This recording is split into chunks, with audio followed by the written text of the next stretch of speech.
Abu Huzaifah Ishaq bin Bishr meriwayatkan dari Ka'ab bin Munabi, Ibnu Abbas dan Salman Al-Farisi menuturkan, saat Allah mengutus Isa putra Maryam sebagai nabi dan membawakan bukti-bukti nyata kepada mereka, orang-orang munafik dan kafir dari kalangan Bani Israel heran padanya dan menghinanya.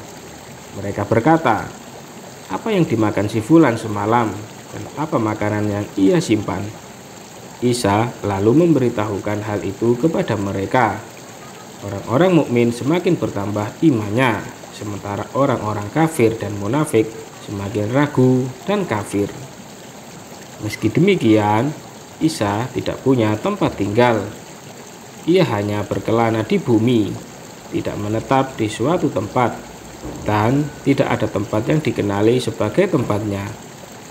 Kisah pertama kali menghidupkan orang-orang mati terjadi saat ada seorang wanita duduk di dekat makam dengan menangis.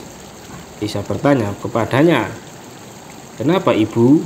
Wanita itu menjawab, "Putriku meninggal dunia. Aku tidak punya anak lain selain dia.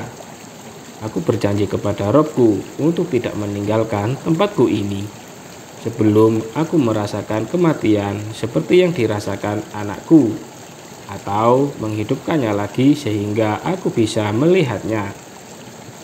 Isa kemudian berkata padanya, "Bagaimana menurutmu jika kau melihatnya? Maukah kau kembali pulang?" "Tentu," jawab ibu itu. Isa kemudian sholat 2 rakaat. Setelah itu menghampiri makam tersebut dan memanggil, "Wahai fulanah, bangkitlah dengan izin Allah yang Maha Pemurah. Keluarlah dari kubur." Kubur bergerak-gerak. Ia kemudian memanggil lagi, dan akhirnya terbelah dengan izin Allah. Setelah itu, Isa memanggil untuk ketiga kalinya. Ia kemudian keluar dengan mengibaskan tanah yang ada di rambutnya.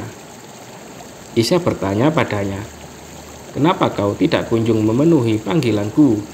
Ia menjawab, "Saat teriakan pertama datang, Allah mengirim seorang malaikat kepadaku, lalu menyusun tubuhku.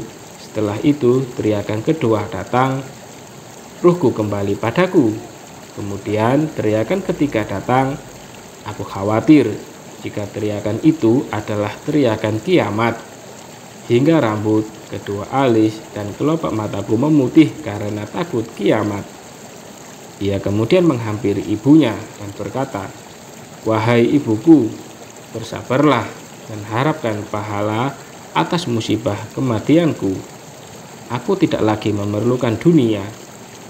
Wahai ruh ciptaan Allah dan kalimatnya, mohonlah kepada Robku agar mengembalikanku ke akhirat lagi dan mempermudah beban berat kematian padaku." Ia kemudian berdoa kepada Rob, lalu mematikannya lagi, dan tanah kubur menjadi rata kembali. Saat kejadian ini terdengar di kalangan Yahudi, mereka semakin marah pada Nabi Isa.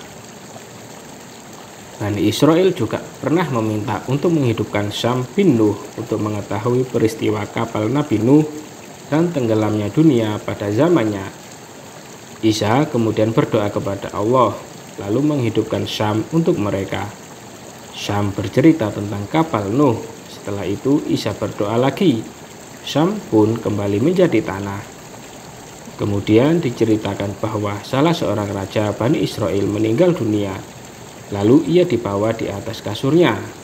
Isa kemudian datang dan berdoa kepada Allah. Allah menghidupkan raja tersebut. Orang-orang menyaksikan kejadian besar dan pemandangan mengherankan. Wallahu a'lam bishawab.